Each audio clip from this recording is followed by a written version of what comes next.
Hello friends, welcome to Vamja education. આ વિડીયોમાં આપણે જોવાના છીએ ધોરણ 4 વિષય આસપાસનું એકમ નંબર 13 છે નદીની સફર. નદીની સફરના આપણે સ્વાધ્યાયના પ્રશ્નો જવાબ જોવાના છીએ. તમે કહેશો કે સર અમારી પાઠ્યપુસ્તકમાં તો સ્વાધ્યાય જ નથી, તો વાત સાચી છે, પરંતુ તમે પાઠ સમજશો ત્યારે જે પ્રશ્ન જવાબ વચ્ચે વચ્ચે આવતા જશે તે પ્રશ્ન જવાબ આજે આપણે જોવાના છીએ. તો ચાલો ભૂલકાઓ, સરસ રીતના આપણે વિડીયોની શરૂઆત કરીએ. પરંતુ હા, ચાલુ કરતાં પહેલાં તમારે આ ચેનલને સબસ્ક્રાઈબ કરીને બેલ આઇકન દબાવવાનું છે, વિડીયોને લાઇક કરી દેવાનો છે અને તમારા ફ્રેન્ડ્સ સાથે તમારે વિડીયોને શેર કરવાનો છે. તો જોઈએ આપણે નદીની સફર સ્વાધ્યાય એટલે કે ક્વેશ્ચન આન્સર. ક્વેશ્ચન 1, ચિત્ર જુઓ અને આપેલા શબ્દનો ઉપયોગ કરીને વાર્તા બનાવો. અમુક શબ્દો આપેલા છે, તમે પાઠ્યપુસ્તક જોશો તો તમને તેમાં ખબર પડશે.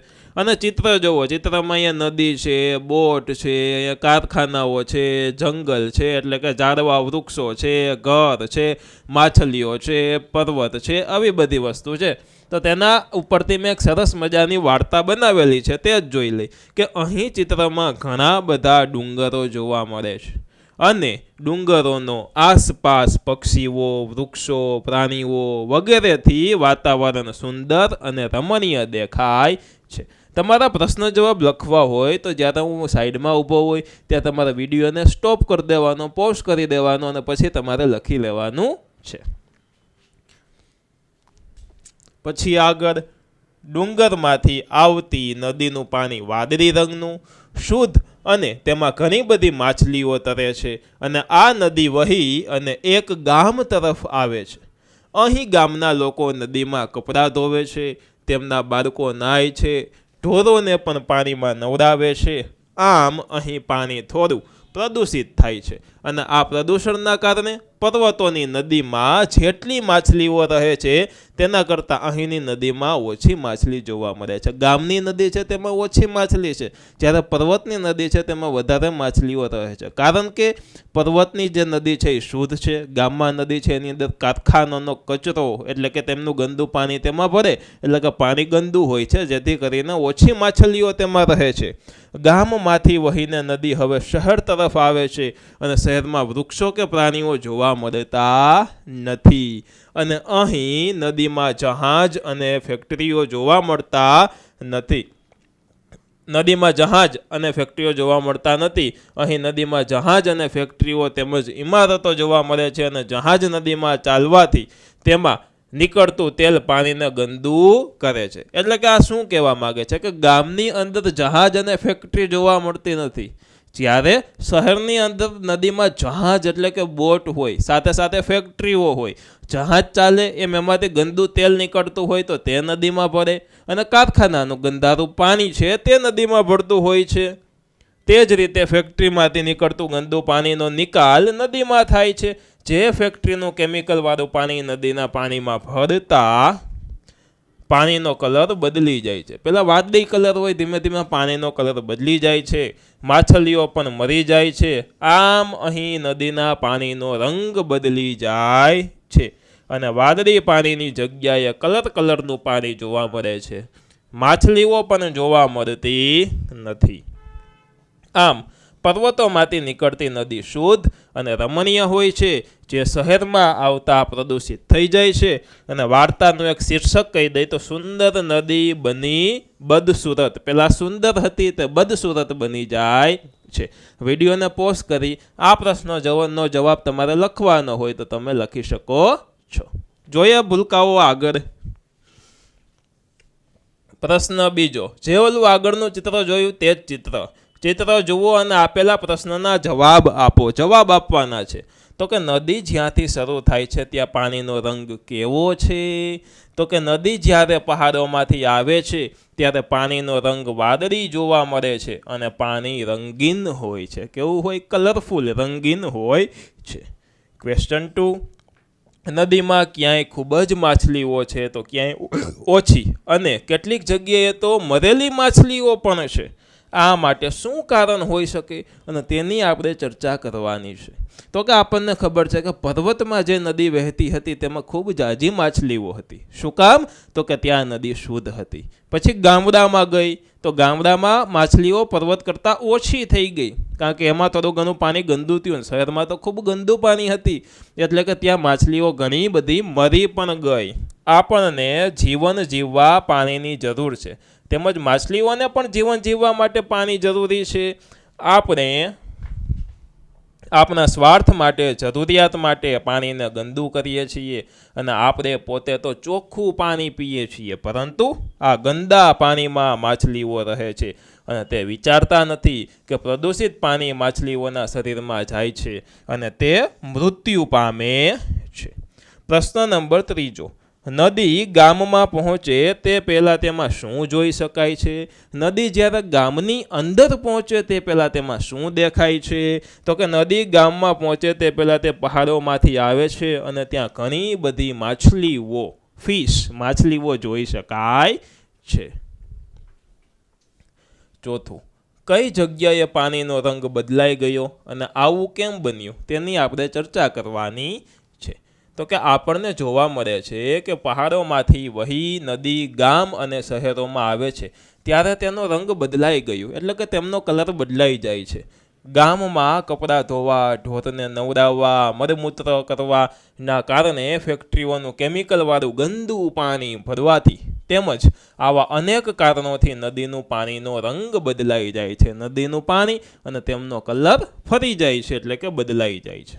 પ્રશ્ન 5, ચિત્રમાં આપેલી કઈ જગ્યાએ તમે રહેવાનું પસંદ કરશો અને શા માટે? કારણ પણ કહેવાનું છે, તમે જે જગ્યા સિલેક્ટ કરો તે, અને સાથે સાથે કારણ પણ કહેવાનું છે શા માટે. તો કે ચિત્રમાં 3 જગ્યા દર્શાવેલી છે. પહેલું, જ્યાં પહાડોમાંથી નદી પસાર થાય છે તે. બીજું, જ્યાં ગામમાંથી નદી પસાર થાય છે તે. ત્રીજું, જ્યાં શહેરમાંથી નદી પસાર થાય છે ત્યાં. અને અહીં હું ગામની શરૂઆત થાય છે ત્યાં રહેવાનું પસંદ કરીશ, કારણ કે ત્યાં પાણી શુદ્ધ છે. ગામ જ્યારે ચાલુ થતું હોય તેની શરૂઆતમાં રહેવાય, કારણ કે જેમ જેમ ગામ આગળ જાય તેમ નદી આગળ વહેતી જાય, ગંધારી થતી જાય. એટલે જ્યાં ગામ ચાલુ થતું હોય ત્યાં રહીશ, જેથી કરીને ત્યાં પાણી શુદ્ધ હોય. 6, ચિત્રમાં જોયેલી કઈ વસ્તુ તમે બદલવા માંગો છો અને શા માટે અને કેવી રીતે? તો જોઈએ, બધા લોકો નદી જે પ્રદૂષિત થાય છે તેને નદી પહાડમાંથી નીકળતી ત્યારે જેવી હતી તેવી કરવા માગે છે. પહાડમાંથી જેવી નદી શુદ્ધ નીકળતી હતી તેવી જ ગામમાં અને શહેરમાં શુદ્ધ રાખવા માગે તો છે લોકો, બરોબર. અને તેના માટે શું ધ્યાન રાખવું જોશે? તો કે તેના માટે લોકોએ કચરો નદીમાં ના નખાય, અને જો હોય તો તે કચરાને સાફ કરવો જોઈએ. જો નદીમાં કચરો હોય તો તે કચરાને સાફ કરી દેવો જોઈએ. લોકો દ્વારા કે ફેક્ટરીઓ મારફતે કેમિકલવાળું પાણી જો નદીમાં ભરે છે તો અટકાવવા ફેક્ટરીના પ્રદૂષિત પાણીને શુદ્ધ કર્યા બાદ જ નદીમાં છોડાય, અને તેવી વ્યવસ્થા આપણે કરવી જોઈએ. આ પ્રશ્નોના જવાબ તમારે લખવાના હોય તો વિડીયોને અહીંયા પોસ્ટ કરી દો અને પછી તમારે પ્રશ્નોના જવાબ લખી લેવાના છે. જે વિદ્યાર્થીઓ હજી વિડીયોને લાઇક ન કર્યું હોય તો મિત્રો લાઇક ચોક્કસથી કરી દેજો. ચાલો 7મો પ્રશ્ન, નદીને સ્વચ્છ રાખવા શું કરી શકાય અને જેની ચર્ચા કરો, એટલે કે તેની આપણે ચર્ચા કરવાની છે. તો કે નદીને સ્વચ્છ રાખવા માટે પાણી ગંદુ થવાનું કારણ જાણી અને તેને અટકાવવાના ઉપાયો શોધવા જોઈએ. આપણે જ પાણીને દૂષિત થતું અટકાવીશું તો પાણી બગડશે નહીં. પાણીને દૂષિત એટલે કે ખરાબ થતું આપણે જો અટકાવીશું તો પાણી બગડશે નહીં, પરંતુ અટકાવવું આપણે જોશે. લોકોએ જાગૃત થઈ અને નદીના પાણીમાં કપડાં ધોવા, ઢોરને નવડાવવા, શૌચક્રિયા કે ગટરનું પાણી કે કચરો નાખવો જોઈએ નહીં. ફેક્ટરીઓનું કેમિકલવાળું પાણી નદીના પાણીમાં જવા દેવું જોઈએ નહીં. અને જો કોઈ આવું કરી અને પાણી ગંદુ કરે તો સરકારે કડક દંડ આપવો જોઈએ, કડક કાર્યવાહી કરવી જોઈએ, કડક દંડ આપવો જોઈએ. 8મો પ્રશ્ન, જો તમારે લખવું હોય તો વિડીયોને પોસ્ટ કરીને આ પેજમાં જે કંઈ ક્વેશ્ચન આન્સર છે તે લખી શકો છો. જો તમારે પાણી પીવું હોય તો નદીના કયા ભાગમાંથી તમે પાણી પીવાનું પસંદ કરશો અને શા માટે, એટલે કે શું કામ? તો જોઈએ, જો તમારે પાણી પીવું હોય તો હું પર્વતોમાંથી નીકળતું નદીનું પાણી પીવાનું પસંદ કરીશ, કારણ કે તે પાણી સ્વચ્છ છે, સારું છે, સ્વચ્છ છે એટલા માટે.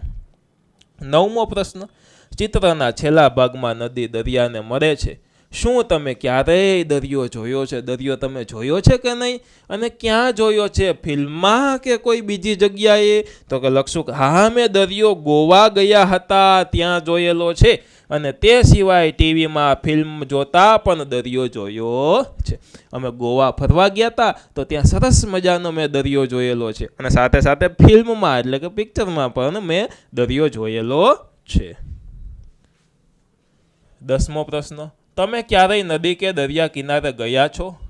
ક્યારે? જો ગયા છો તો ક્યારે ગયા છો? તો કે અમે ગોવા ગયા હતા, ત્યાં દરિયા કિનારો જોયો છે, અને તે સિવાય અમે ભરૂચ અમારા ઘરે ગયા, ત્યાં પણ મેં નર્મદા નદી જોયેલ છે. તમારા ગામમાં કોઈ નદી હોય તો તમે લખી શકો કે મારા ગામમાં આ નદી છે, તે નદી મેં જોયેલી છે. 11મો પ્રશ્ન, દરિયામાં મોજા કેવી રીતે ઉછળે છે? તમારા હાથથી બતાવો અને દોરો. તો કે દરિયામાં મોજા ખૂબ જ જોશથી અને ઉપર નીચે ઉછળે છે, એટલે આમ હાથથી આમાં મોજા ઉછળે છે એમ બતાવવાનું છે, અને દોરવાનું કહે તો આવી રીતના મોજા ઉછળે છે. તો આવી રીતના તમે સાથે સાથે દોરી શકો છો. 12મો પ્રશ્ન, દરિયાનું પાણી પીવા લાયક છે? કેમ છે? તો કેવી રીતના, શું કામ પીવા લાયક છે? તો કે ના, દરિયાનું પાણી અંદર ક્ષાર હોય છે, તેથી તે ખારું હોવાથી પીવા લાયક હોતું નથી. અહીંયા આવશે ખારું હોવાથી તે પીવા લાયક હોતું નથી. ખારું હોય કારણ કે તેની અંદર ક્ષાર હોય. તમે કહેશો કે ના સર, તેમાં તો મીઠું હોય. તો મિત્રો, મીઠું હોય તેને જ ક્ષાર કહેવાય. મીઠું એટલે કે નમક, તેને જ ક્ષાર કહેવાય. સોલ્ટ હોય તેને. 13મો પ્રશ્ન, શું તમે વિચારો છો કે વર્ષમાં અલગ અલગ સમયે નદી, તળાવ અથવા તો ઝરણાઓમાં બદલાવ આવતા જાય છે, અને આ બદલાવ કેવા પ્રકારના હોઈ શકે છે? ચર્ચા કરો. તો જો મિત્રો ચોમાસું હોય, ચોમાસામાં સરસ રીતના વરસાદ થયો હોય, એટલે કે પાણીની આવક વધારે હોય. જ્યારે પાણી વધારે હોય ત્યારે ઝરણામાં અને નદીમાં અને ફૂલ પાણી જ આવતું હોય, આખી છલોછલ નદીઓ ભરેલી હોય. જ્યારે જેમ જેમ ઉનાળો આવે તેમ તેમ ઝરણા સુકાઈ જાય અથવા તો નાના થઈ જાય, ઓછું પાણી તેમાંથી જવા લાગે, અને સાથે સાથે નદીની અંદર પણ ઓછું પાણી થતું જાય છે. એટલે આવા બદલાવો આવે છે. તો કે હા, વર્ષમાં અલગ અલગ સમયે નદી, તળાવ અથવા તો ઝરણાઓમાં બદલાવ આવતા જાય છે. ઉનાળામાં સૂર્યના પ્રકાશની ગરમીથી પાણીનું બાષ્પીભવન થવાથી પાણીનું સ્તર ઘટી જાય છે, અને જ્યારે ચોમાસામાં વરસાદના કારણે ત્યાં પાણીનું સ્તર વધી જાય છે. ક્યાંક પાણીનું સ્તર શું થઈ જાય? વધી જાય, એટલે કે પાણી ફૂલ થઈ જાય છે. 14મો પ્રશ્ન, ચોમાસામાં તળાવ અને નદીઓમાં જેટલું પાણી હોય છે તેટલું ઉનાળાના દિવસોમાં પણ હોય છે? પ્રશ્ન પૂછેલો છે. પ્રશ્ન પૂછેલો છે એમ કેમ ખબર? તો કયા પાછળ પ્રશ્નાર્થ ચિહ્નની નિશાની છે એટલે. તો તેમનો જવાબ કે ના, ચોમાસામાં તળાવ, નદીમાં જેટલું પાણી હોય તેટલું ઉનાળામાં હોતું નથી, કારણ કે ખૂબ ગરમી હોય, ગરમીમાં પાણી સુકાઈ ગયેલું હોય. ઉનાળામાં ગરમી વધુ પડે છે, તેથી સૂર્યની ગરમીના કારણે આ પાણીનું બાષ્પીભવન થઈ અને ઓછું થઈ જાય છે. આ પ્રશ્નનો જવાબ તમારે લખવો હોય તો તમે અત્યારે લખી શકો છો. વિડીયોને પોઝ કરી દેવાનો છે અને લખી લેવાનો છે. પ્રશ્ન નંબર 3, તમારા ગામ કે શહેરની નજીક નદી, તળાવ કે ખાબોચિયાની જાણકારી મેળવવાની છે. શું કરવાનું છે? તેમની જાણકારી મેળવવાની છે. તો જોઈએ,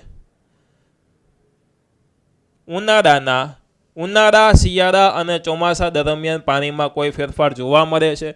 જો આપણા ગામ, શહેરની નજીક નદી કે કોઈ ખાબોચિયું છે તેની જાણકારી મેળવો, અને હવે પ્રશ્નના જવાબ દેશું. શું છે પ્રશ્ન?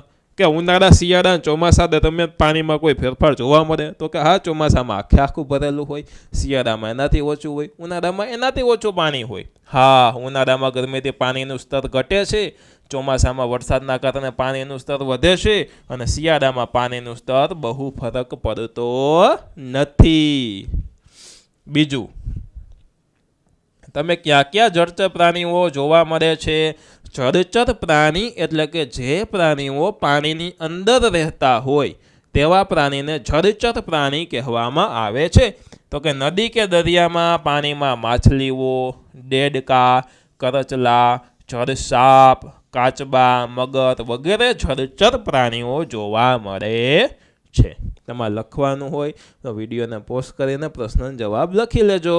આગળ જોઈએ ત્રીજું, તેની આસપાસ કેવા પ્રકારના વૃક્ષો અને છોડ ઉગે છે? તો કે નદી તળાવની આસપાસ પાણીને કારણે ઘાસ, નાના છોડ અને ઝાલી ઉગે છે. કિનારા પર પીપળો, વડ, લીમડો, નાળિયેરી જેવા વૃક્ષો જોવા મળે છે. તમે દરિયા કિનારે જાઓ મિત્રો તો ત્યાં સૌથી વધુ તમને કયા વૃક્ષો જોવા મળે? હું જાઉં તો મને તો નાળિયેરી જોવા મળે. શું હોય વધારે? નાળિયેરી જોવા મળે દરિયા કિનારે. ચાલો ચોથો પ્રશ્ન, ત્યાં કેવા પ્રકારના પક્ષીઓ આવે છે? તો કે નદી, તળાવ કે ખાબોચિયામાં બતક, જળકુકડી, સુરખાબ, સારસ જેવા જળચર પક્ષીઓ આવે છે. પાંચમો, તમે ક્યારેય પૂર જોયું છે કે તેના વિશે સાંભળ્યું કે વાંચ્યું છે? અને જો વાંચ્યું હોય, જોયું હોય તો ક્યાં? તો કે જો પૂર એટલે શું કહેવાય? જ્યારે ઝાઝો વરસાદ પડે ત્યારે નદીનું પાણી ગામમાં અથવા તો શહેરમાં આવી જાય, ઘરની અંદર ઘૂસી જાય, તેને કહેવાય પૂર. તો કે હા, મેં કેદારનાથમાં આવેલું પૂર તેમજ બિહારમાં કોશી નદીમાં આવતા પૂર વિશેની માહિતી ટીવીમાં સાંભળેલી છે. કઈ જગ્યાએ સાંભળેલી છે? ટીવીમાં સાંભળેલી છે. છઠ્ઠો, પૂર આવે ત્યારે શું થાય છે?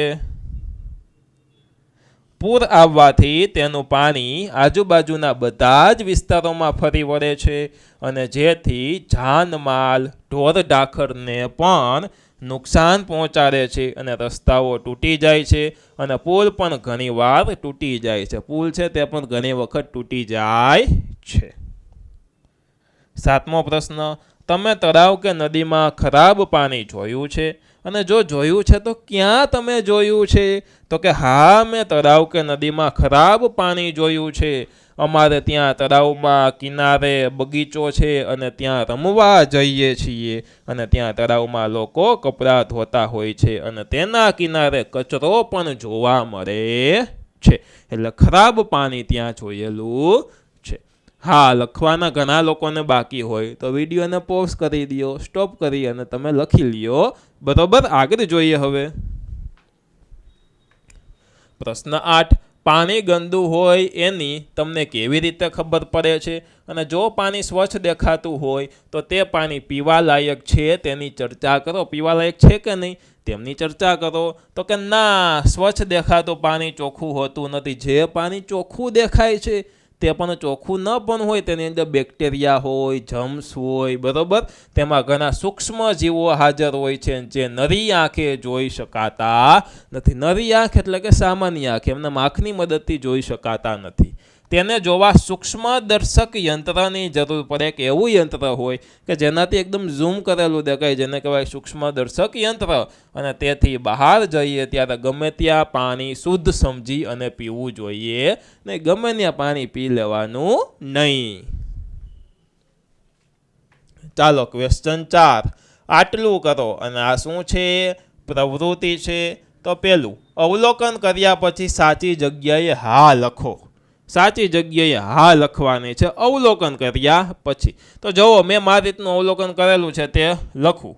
તો કે ખાંડ, તો કે પાણીમાં ઓગળી જાય છે અને પાણીનો રંગ બદલાતો નથી. બરોબર, જો તમારે ટેક્સ્ટબુકમાં કોષ્ટક હશે, બરોબર, તો કોષ્ટકમાં જ્યાં ખાંડ છે ત્યાં પાણીમાં ઓગળી જાય છે ને પાણીનો રંગ બદલાતો નથી, આ બંનેમાં હા લખવાનું હશે. તમે પાઠ્યપુસ્તકમાં જોશો એટલે સમજી જશો.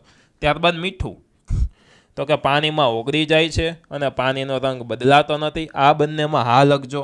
લીંબુનો રસ, એમાં પાણીમાં ઓગળી જાય છે અને પાણીનો રંગ બદલાતો નથી, તે બંનેમાં હા લખજો. હળદર, પાણીમાં ઓગળી જાય છે અને પાણીનો રંગ બદલાય છે, એમાં હા લખવાનું છે. હળદર નાખો તો પાણીનો કલર બદલાઈ જાય. સાબુનું પાણી, પાણીમાં ઓગળી જાય છે અને પાણીનો રંગ એમાંય બદલાઈ જાય છે. લોટ, પાણીમાં ઓગળતો નથી અને પાણીનો રંગ બદલાય છે. દાળ, પાણીમાં ઓગળતી નથી અને પાણીનો રંગ બદલાતો નથી. દાળ એટલે જે આપણે ચણાની દાળ છે તે નાખી દેવાની, બરોબર. શરબત, પાણીમાં ઓગળી જાય છે અને પાણીનો રંગ બદલાય પણ છે, કારણ કે શરબત અલગ અલગ કલરનું હોય. લીંબુ શરબતની જ ખાલી વાત નથી કરતા, રોજનું શરબત બનાવીએ તો થઈ જાય ને ફેર. ખાવાનો સોડા પાણીમાં ઓગળી જાય છે અને પાણીનો રંગ બદલાતો નથી. તેલ અથવા તો રાઈ, તલ કે કોઈ પણનું તેલ ચાલે, તો કે પાણીમાં ઓગળતી નથી. જો તેલ હોય એ પાણીમાં કોઈ દિવસ ઓગળે નહીં, તેની સાથે મિક્સ ન થાય. ગમે ત્યારે તમે ગ્લાસની અંદર તેલ નાખો પાણીમાં, બરોબર, તો દાખલા તરીકે આ પાણી છે એમાં તેલ નાખો તો તેલ આવી રીતના પાણીની ઉપર તરશે. તમે જોઈ લેજો, ઘરે ટ્રાય કરજો, થોડુંક તેલ નાખજો મમ્મીને પૂછીને, બરોબર, તો પાણીમાં નહીં ઓગળે ને પાણીનો રંગ બદલાય છે. અહીંયા પાણીનો જેવો કલર લાગશે અને ઉપર અલગ તેલનો જે કલર હશે તે લાગશે. એટલે આવી રીતનું જોવા મળે છે. અવલોકનના આધારે કહો. હમણાં આપણે અવલોકન કર્યું તેના આધારે અમુક જવાબ દેવાના છે કે બધી સામગ્રી પાણીમાં શું ઓગળે છે? તો કે ના, બધી નહોતી ઓગળતી ને, એટલે જ ના, બધી સામગ્રી પાણીમાં ઓગળતી નથી. પાણીનો રંગ હંમેશા બદલાય છે? તો કે ના, પાણીનો રંગ ક્યારેક બદલાય છે અને ક્યારેક બદલાતો નથી. તેલ પાણીમાં ભરી ગયું અને તે પાણીમાં ભર્યું કે નહીં એમ તમે કઈ રીતે કહો? તો કે તેલ પાણી કરતાં વજનમાં હલકું હોવાથી તે પાણીમાં ભર્યું પણ નથી અને પાણીની ઉપરની સપાટી પર આવી જાય છે, એટલે કે પાણીની ઉપર તરતું હોય છે. ઘણી વસ્તુ પાણીમાં ઓગળી જતા પાણીનો રંગ બદલાતો નથી તેમ કહી શકો કે પાણીમાં તેની હાજરી નથી. પાણીનો રંગ ન બદલાય તો તમે એવું કહી શકો કે પાણીમાં તેની હાજરી નથી. તો કે ઘણી વસ્તુ પાણીમાં ઓગળી જતા પાણીનો રંગ બદલાતો નથી, છતાં પણ તેમની પાણીમાં હાજરી હોય છે. જેમ કે ખાંડ અને મીઠું પાણીમાં હાજર હોય છે, જેમ કે ખાંડ અને મીઠું પાણીમાં ઓગળતા રંગ બદલાતો નથી, પરંતુ પાણીનો સ્વાદ બદલાઈ જાય છે, જે પાણીમાં તેની હાજરી દર્શાવે છે. પાણીમાં ખાંડ ઓગાળો તો પાણીનો કલર બદલાય નહીં, તો એનો મીનિંગ એવો તો નથી ને કે પાણીની અંદર ખાંડ નથી, ખરેખર છે જ ખાંડ, ઓગળેલી છે ને. પાંચમું, ખાંડ, મીઠું, લીંબુનો રસ, શરબત વગેરે જેવી સામગ્રીઓ પાણીમાં ઓગળે નહીં, તો અનુમાન કરો. તો કે ખાંડ, મીઠું, લીંબુ રસ, શરબત વગેરે પાણીમાં ઓગળે નહીં, તો આપણે ઘણા પ્રકારના સ્વાદથી વંચિત રહી જઈએ. એક તો શરબત જ ન બને, લીંબુ શરબત કેમ બનાવવું? તો એ સ્વાદથી વંચિત રહી જાય આપણે. પાંચમું, વિચારો. તો કે તમારા ઘરમાં પીવાનું પાણી કેવી રીતે ચોખ્ખું કરવામાં આવે છે તેનો જવાબ લખવાનો છે. તો કે અમારા ઘરે પીવાનું પાણી આરઓ પ્લાન્ટથી ચોખ્ખું કરવામાં આવે છે, આરઓની મદદથી ચોખ્ખું કરવામાં આવે છે. ઘરે પાણીને ચોખ્ખું કરવા જુદા જુદા ઉપાયો જાણી લાવો. જુદા જુદા જે ઉપાયો છે તે જાણી લ્યો. તો કે પાણીને ઉકાળીને ચોખ્ખું કરી શકાય છે, જેનાથી તેમાં રહેલા સૂક્ષ્મજીવો મરી જાય છે અને શરીર માટે જરૂરી મિનરલ્સ મળતા નથી, બરોબર. અને ચોમાસામાં ખાસ પાણી ઉકાળીને પીવું જોઈએ. જો પાણીની અંદર મિનરલ્સ હોય, જે મિનરલ્સથી આપણું શરીરમાં આપણને પોષક તત્વો ઘણા બધા મળતા હોય. જો પાણીને ઉકાળો તો એની અંદર જીવજંતુ છે, અમુક રોગોના કણો છે, તે બધા કણો શું થાય? મરી જાય.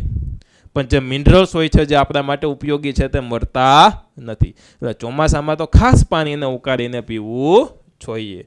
ગાર્ડનથી પણ પાણી ચોખ્ખું થાય છે અને આ પદ્ધતિનો ઉપયોગ આરઓ જેવા ફિલ્ટરમાં થાય છે. ક્લોરીનની ગોળી કે ફટકડી પાણીમાં નાખવાથી પણ પાણી શુદ્ધ થાય છે અને તેમાં રહેલા જીવાતો મરી જાય છે. ટેકનોલોજીની પ્રગતિ સાથે કેમિકલની ગોળીઓ બનાવવામાં આવી છે અને જે નાખવાથી પાણી શુદ્ધ થઈ જાય. કેવું થઈ જાય? શુદ્ધ થઈ જાય છે.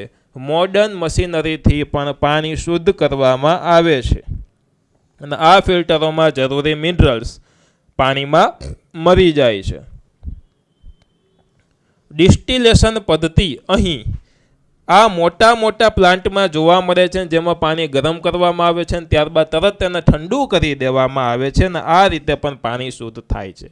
ડિસ્ટિલેશન પદ્ધતિ એટલે કે પાણીને એકદમ ગરમ કરી દેવામાં આવે, ગરમ થઈ જાય ફટોફટ એને ઠંડુ કરવામાં આવે, ધીમે ધીમે નહીં, ફટાફટ એને ઠંડુ કરી દેવામાં આવે, જેનાથી પણ પાણી શુદ્ધ થઈ જાય છે. ભૂલકાઓ, આની સાથે સાથે આપણું આ ચેપ્ટર, આ એકમના સ્વાધ્યાયના પ્રશ્નો જવાબ પૂરા થાય છે. આશા રાખું છું કે તમને ગમ્યા છે. જો ગમ્યું છે તો ચોક્કસથી તમારા વિડીયોને અત્યારે જ લાઇક કરી દેવાનો છે. ચેનલમાં નવા હોવ તો સબસ્ક્રાઇબ કરીને બેલ આઇકન તમારે દબાવી દેવાનું છે તથા તમારા ફ્રેન્ડ સાથે વિડીયોને શેર કરવાનો છે. ઘણી બધી વસ્તુ લખવાની હતી, તમે લખી લીધી હશે. જો કોઈ વસ્તુ લખવાની બાકી રહી ગઈ હોય તો આમની PDF ફાઇલ હું તમને આપી દઈશ. એ PDF ફાઇલ વામજા એજ્યુકેશન નામની ટેલિગ્રામ ચેનલ છે. ટેલિગ્રામમાં જઈ વામજા એજ્યુકેશન સર્ચ કરવાનું, ટેલિગ્રામ એપ્લિકેશન હોય તેમાં, એટલે આપણું ગ્રુપ આવી જશે અને તેમાં તમારે જોઈન બટન દબાવી દેવાનું, બરોબર. તો તેની અંદર હું મૂકી દઈશ, જ્યારે મૂકું ત્યાં તમે એમાંથી લખી શકો છો. ઘણા છોકરાઓ એમ કહે છે કે સર અમને વોટ્સઅપમાં વિડીયો મોકલો, તો ડિસ્ક્રિપ્શનમાં એક વોટ્સઅપ ચેનલની લિંક છે, ટેલિગ્રામની છે, સાથે સાથે વોટ્સઅપ ચેનલની લિંક છે. ત્યાં જઈને ફોલો બટન દબાવી દેજો, તેમાં પણ આપણા વિડીયો તમને જોવા મળશે, એટલે કે તેમાં હું તમને વિડીયો મોકલી આપીશ. અને તમારા ધોરણનો કોર્સ તમારે ખરીદવો હોય તો ડિસ્ક્રિપ્શનમાં વામજા એજ્યુકેશન એપ્લિકેશનની લિંક છે, ત્યાંથી એપ્લિકેશન ડાઉનલોડ કરો અને તમારા ધોરણનો કોર્સ ખરીદી શકો છો. મળીએ છીએ સરસ મજાના નવા વિડીયો સાથે. ત્યાં સુધી ભણતા રહ્યો, ગણતા રહ્યો, પ્રેમ કરતા રહ્યો. આવજો.